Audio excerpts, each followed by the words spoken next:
everybody. My name is Sarita Scherpereel, and I am not your mother's realtor. And this is my podcast, Shit Just Got Real Estate. And I'm joined by my co-host and best friend, Megan Oscar. Hi, everyone.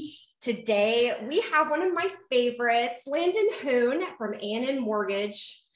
Hi, Landon. Hey, how's it going? Thank you so much for joining us today. You know, you're one of my favorite people to talk with, so this is going to be real fun for me. Yeah. And we're so lucky because Landon and Sarita work together and we get to see them every month. They host a meetup, the Keeping It Real Estate meetup for investors. It's the second Wednesday of every month at A&N Mortgage. You did it. Honestly, we're really we're like, we're not going to remember to say it. But yeah. Yeah, well, thanks for having me. I feel like I've known Sarita forever. It's been like almost 5 years now. We've gone through COVID together and we talked so much. Really? I didn't know that. I think we've known each other for 5 years. Oh, it's been a long time. Yeah. Yeah, because I think one of my first listings, you guys had made a bunch of brochures for the multi-unit. And then I had clients that worked with you. Yeah, you're right. From I guess from the infancy of my career, we had been kind of immediately working together. So it's just it's always nice to talk to you, but I know you as this like lender extraordinaire. I know A&N and all the wonderful things they do for not only us and our meetup, but also my clients. But I wanted to talk a little bit more about like you and get to know a little bit more about your story and your experience in investing. So I just wanted to kind of get started from before you got to Chicago. Like, where did you grow up? Yeah, so I'm actually from a very small town called Geneseo. I'm not sure if you guys have heard of it. It's like Geneseo. Yeah, it's near the Quad Cities. You've heard of that? It's west of Chicago. It's about a 2.5-3 hour drive depending on traffic, but a very small farm town. So real estate there is much cheaper than Chicago, and taxes are much cheaper. His high school and my high school would play each other in sports. No way, really? I think so. I mean, obviously I'm way older than you, so you weren't in high school when I was, but yeah, isn't that funny? Cool. Yeah. I didn't know that. Mm-hmm. Okay. So you grew up there. Where did you go to college? I went to college at Illinois State University. So, and there I got a finance degree, and I always knew I wanted to, do something that had to do with real estate, but also finance. So mortgages, was perfect for me. Did you come out and immediately become a lender? I did. Yeah. I actually got licensed right before I graduated. Oh, seriously. That's awesome. Wow. That's so ambitious. Yeah. And I had some family at A&N, had some family at Guaranteed Rate. It looked like they were all enjoying it. I'm like, hey, it looks like fun. Like I'll join what everyone else in my family is doing. So yeah, wow. I didn't know that. Yeah. And actually, go ahead. And I was gonna say, actually now people know, but I also work with my brother and sister both work here at A&N. Plus I have some cousins. So we have a lot of family here. Oh my gosh. I kind of can't believe that. Yeah. That's really fun. Yeah. So, it is fun. So when you were getting started, did they help bring you into A&N Mortgage, or did you kind of know where you wanted to work? How was that process like for you once you got your license? Yeah, I guess I really didn't know exactly what I wanted to do, right out of college. But I visited A&N. And it was a culture, I guess it wasn't what I was expecting. I was expecting more of a corporate company because I feel like I was coming out of college, that's what I envisioned. It was very family environment. Like everyone here is genuinely good people. I get along with everyone, 20-year-olds up to the 70-year-olds. I get along with everyone extremely well. And it's a place that, I almost live here because it's so fun to hang out here with everyone. So I basically live here. Yeah. If anybody listening has not been to any of the meetups, your space that you guys have for the meetups is one of the coolest places. It's like a giant party room. And someone told me it used to actually be a nightclub. Really? I don't know. That's what I was told at the Santa event. Yeah. Oh, that's cool. It's funny. I'll get clients all the time. They're like, oh my gosh, I used to party here 20 years ago. I'm like, yeah, I heard it was a nightclub. I wasn't around during that time, but I've heard a lot of past clients tell me. But yeah, it's an amazing place. You got the golf simulator, pool table, a bunch of other stuff. And they're actually looking to do some more renovations to even make it nicer. So I honestly, I cannot even wrap my head around what you could do to make it nicer because it's already it's really fun. Nice. Yeah. It's kind of our, we were talking about getting an office and what we would want that to be. And immediately we're like, basically what A&N has, their setup would be ideal. Yeah, exactly. It's a fun place to work out of. Yeah. So, and you haven't, after college, you basically have been with them the entire time? Yep. Yeah, definitely. So I've been here for almost 6 years now. So time's flying. So yeah, straight out of college, never been anywhere else. That's crazy. I mean, I think I've jumped around I've been at 3 different brokerages now. And even jobs before that, like jumped around a little bit. The year I graduated from college, I had 4 jobs because it was 2007. Yeah, it was crazy. I think I got extremely lucky getting a company, right out of college that was a great fit, like, very welcoming. And a lot of the guys here who had many jobs, they always say, like, you don't know how good you've had it. Like, they're like, we wish you worked someone else that way, how good you've had it. Right. But yeah, it is an amazing place to work. And I always like to mention too that end-to-end is very rare and that it does have a female owner, which is extremely rare in the mortgage industry. Mm-hmm. And 8 of our 11 managers are also female. So I always throw that out there because it's extremely rare and very cool for A&N. Yeah, no, she's wonderful. And I also think too, like it just gives it a more diverse environment too than other lenders that I've worked with. So I really admire everything that you guys are doing there. Yeah, we're definitely not a standard mortgage company. No, yeah, you're above the rest for sure. Okay, so you have now been working lending for 6 years. At what point, because you and I do a lot of investment properties together. It's probably a good chunk of both of our businesses, but we do single family homes too. Yeah, so they do it all. We do it all. So at what point in your career and then in your trajectory did you decide that you also wanted to purchase an investment property? I think for me, I knew I wanted to buy one, like right away when I first got into the industry, but it was like, doing all of the research and all that, to make sure, it was the right property and so on. So I think it was probably about 3 years after being out of college where I really, really started looking. Okay. And can you tell us more about this? What was the savings like? Because I know what fascinates me and what I'm curious about is like where I'm at right now, which is like you grow your business. And so a lot of your income that you make and what you get for yourself personally goes back into growing your business. And so there is this kind of line of like, well, then how do you start saving for yourself? And for most young people, when does that happen? And for me, it took me a couple of years to get everything in my business ready before I could even think about like also purchasing a multi-unit. And I didn't know if that was like that for you as well.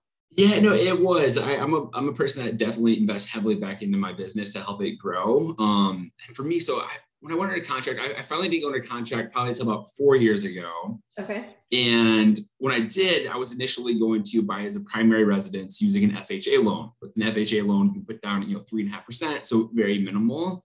And because I love strategy, I think people, what's the best way to buy your first multi-unit as little down as possible, and so on. So I did that, 3.5% down, went under contract, and the place was actually a new construction multi-unit. So, it was getting fully rehabbed, and it was right in the middle of COVID too. So from the day it was supposed to be ready, it probably took almost a year and a half till it was actually finished. So it was way longer than expected. Yeah. So during that time when COVID happened, mortgage interest rates fell so low and so fast, where everyone was refinancing, more people were buying. It was just kind of crazy on our end. So because of that, luckily I am 100% commission based, and I'm one of the few jobs where it did help out. I was able to save up a lot of money during COVID. And then for this property, I actually wasn't dead set on the area. So I actually ended up switching it to a conventional investment property rather than FHA primary. Oh, nice. So that's kind of the way I went with it. And numbers that means then you didn't it wouldn't matter that you did not live there once. Correct. It's sold. Okay. Correct. Yeah. And then it means that I actually also put more of a down payment down. Right. Okay.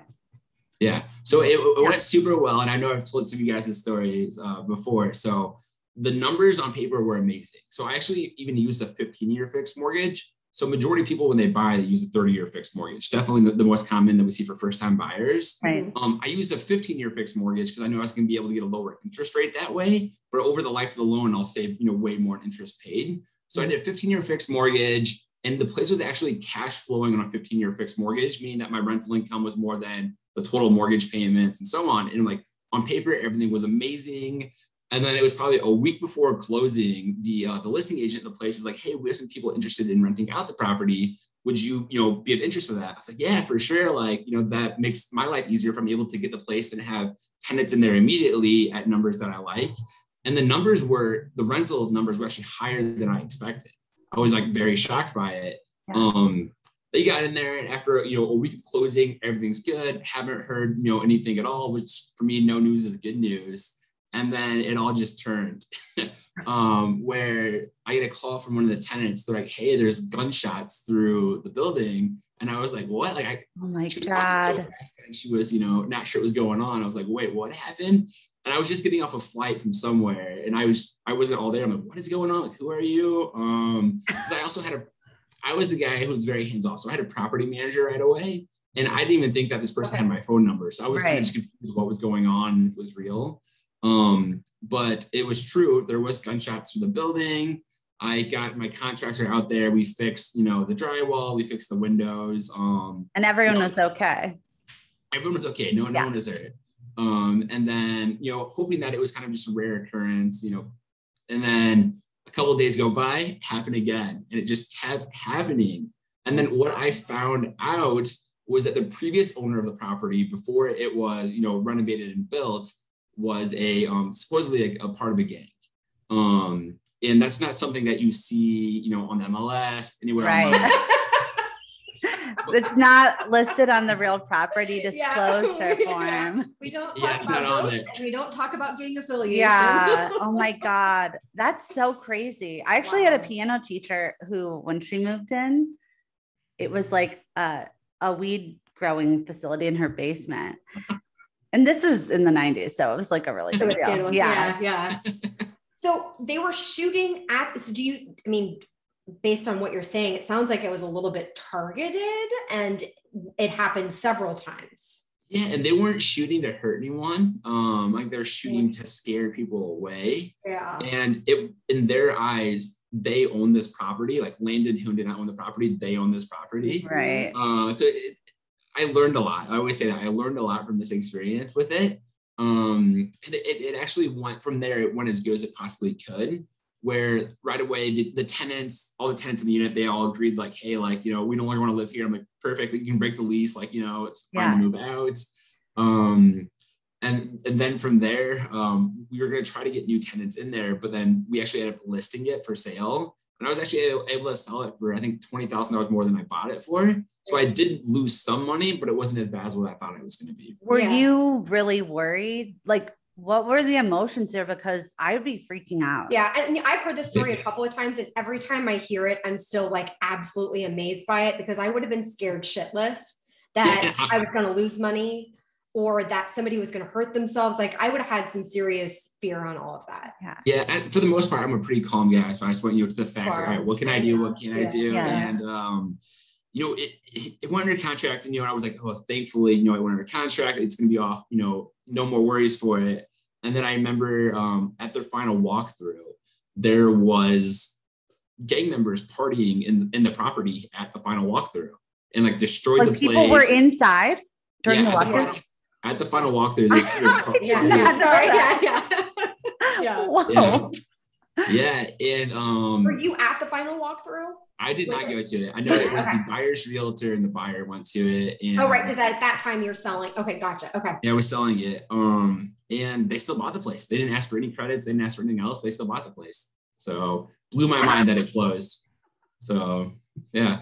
I don't remember what the medallion is you wear around your neck. It's a St. Michael. The St. Michael real estate agent, saint of listings. Patron saint of Landon closing on his multi-unit. Yeah, but again, I always take it as like, hey, I didn't really lose that much. I learned a lot from it, so it's something that I don't regret it. I do it again. Like from it, I've learned more people in the industry, more contractors, more of what not to do.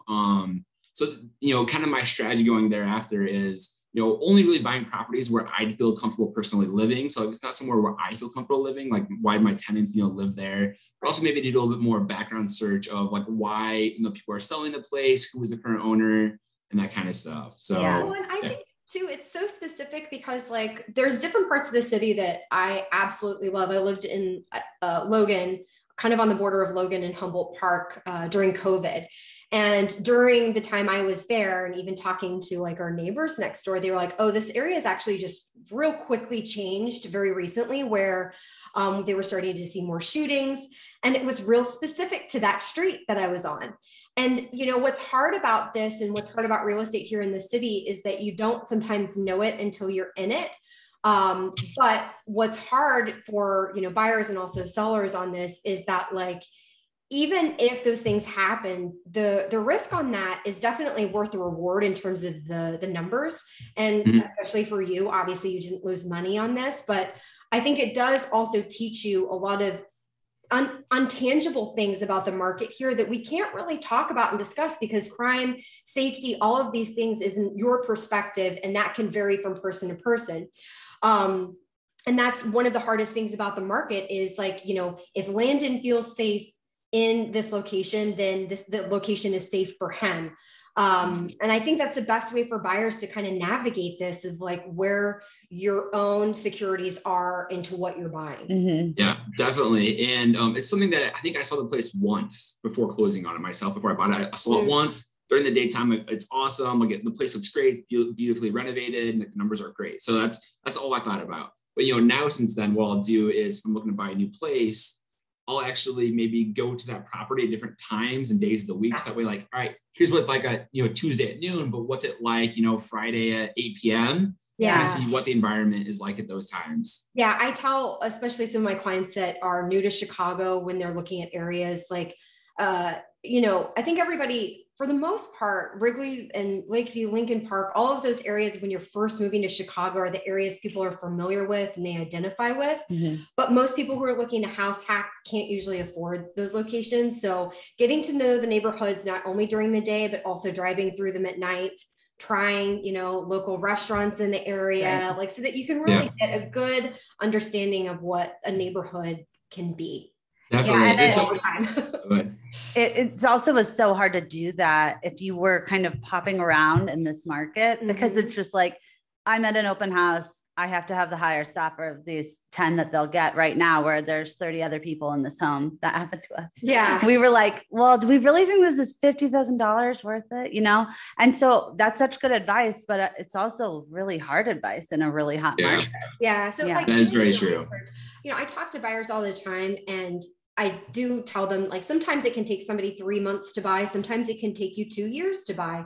But it also is that we have so many sub-economic communities within our neighborhoods here that if you don't know the market, sometimes it takes you a second to educate yourself on what's there, because when you are in the middle of the spring market, and like right now, there's not a lot of multi-units on the market. There's also not a lot of condos on the market that are new. So sometimes you don't have an opportunity to be like, you know what, before I make an offer, I'll be here at 2 a.m. this morning, checking out how things are.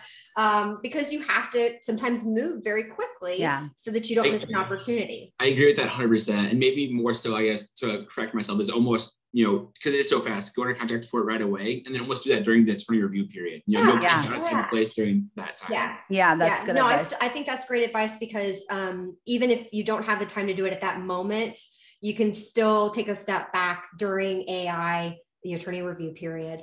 You know what? I have to stop saying AI, because so many clients, when I'm talking about things, and then they'll be like, what does AI stand for? And I'm like, oh, the attorney review. What is the I though? Inspection. But like, it's kind of the umbrella of what it all is. And so when you say AI, and then you say that it basically means the attorney review period, it's very confusing. So sorry for anybody that's listening to the podcast if I've said that 50 times, because I think I have. That was me the other day when I was saying HELOC at our last presentation, and just not realizing people don't know what a HELOC is. So I was like, excuse me, sir. I don't want to sound as uncool as I'm about to, but I said HELOC on Friday night at a bar, and then I had to say, and then I'm like, wow, I'm basically like what a child's TV show says adults talk about. Yeah. It's a sexy Friday night conversation. Yeah. Ooh, hi. Well, Megan's going to get a real estate license soon, so she's going to have a lot more terminology at bars. Oh, that's exciting. Yeah. So you mentioned you had somebody that was like managing your property. Did you ever handle any of the rentals, or was some of that already inherited when you purchased the property? How did that work? I didn't actually, because I was unique in that way where I want to be extremely hands off and wanted to keep it like purely a numbers game. And because of that, I did interview a couple of different companies like that to do the management of the building. And some were very hands-on people where it's just like one individual, one entity that's like, I know who's in charge of it. Some of the other ones are companies where it's very high tech. They have a high tech website. They probably have, hundreds of thousands of employees. And I am going to the route of having like one guy who I really liked, I really trusted him. And I knew if I called him, he'd get back to me in a timely manner. But he didn't have the fancy website where you could do stuff like that. But I really trusted, really liked the guy. And honestly, without this guy, it would have been way more stressful on me. Yeah. And this guy lived in that area of Pilsen where the property was. And he knew the market. He knew what he was getting himself into. And like, it was really, amazing that he was there for me to help out. Oh, that's wonderful. Well, I think our podcast that's going to air, do we call it airing? I don't know how we dropping. We're dropping. Yeah. We're airing. We're taking callers live, everyone. Yeah. And specifically our callers from Dubuque. Yeah. We have a very big market in Dubuque right now. But we're putting out the podcast this week about me going under contract and then pulling out. I know that I spent a lot of time talking with you about this deal before it finally just crumbled at the seams. But, one of the things that we were talking about after this and that I constantly talk with buyers about that I now have from my own experience is when is it time to walk away? So you're in this property and you've purchased this property and all these things are obviously happening. Was that what made you decide, hey, this is probably a good time to sell, market's hot, I might as well just see what it's like if I list it? What was your kind of moment where you're like, what, it's probably better to maybe see if I can get something for this now? So for that property I sold, you're talking about? Sorry, I took a journey to answer that question. This isn't therapy, is it? a little bit of both. For me though, I kind of went the route where I think I had listed it for sale and was advertising to get new tenants in there at the same time. Gotcha. And during that time, it actually got a ton of traction. Like I think I had 10 people look at it like the first weekend I listed it. I was like, oh, like I'm getting, offers that are higher than the sales price and higher than I bought it for. So like I might as well just go that route and stop worrying about it and cut my losses. Yeah. Okay. Yeah. I think for me, there's always that moment of that final straw on the camel's back for the deal where you're like, it just doesn't really make sense anymore. Or I think for you in listing, we've had a really hot market the last 2 years. Mm-hmm. And especially for investors, every time the stock market gets a little funky, I have more people reach out to me to try to find opportunities that are better than what they're getting in stocks or crypto or whatever. Also just for, just having a diverse portfolio, it's a good idea to have sometimes a piece of real estate. Yeah. So yeah, the timing of it for you, I'm sure like really worked out on all of that. Yeah. Yeah. Well, I think we are at our time on this. Thank you so much for talking with us, Landon. Yeah, you're Thanks for having me. We really just adore you. Thank you. And then we also want to give a shout out again to our meetup. So Landon and I do Keeping It Real Estate Meetup the second Wednesday of every month. And January, we're starting it off with a heavy topic because we're, it's that time of the year. We're going to be talking about taxes. So in January, we'll have actually my CPA talk about. But I've been on the phone with him and he is a dynamic personality. It's not going to be a monotone discussion. Oh yeah. Yeah. So everyone still come. He has to be a dynamo to keep up with this shit show. So like, we know he's got to have some type of color to him, or I would just be like, all right, I can't work with you. I need a pulse. So that'll be the first one that we do in January. Yeah. And it's a good time for networking and being able to like kind of talk to people and then see Landon for some therapy, real estate therapy. It really does work out perfectly though with everyone about to do their taxes. So it's great planning. Yeah. Get started early. Well, thank you so much, Landon. I really appreciate you. Yeah. Happy holidays. All right. Talk to you soon. Bye. Bye.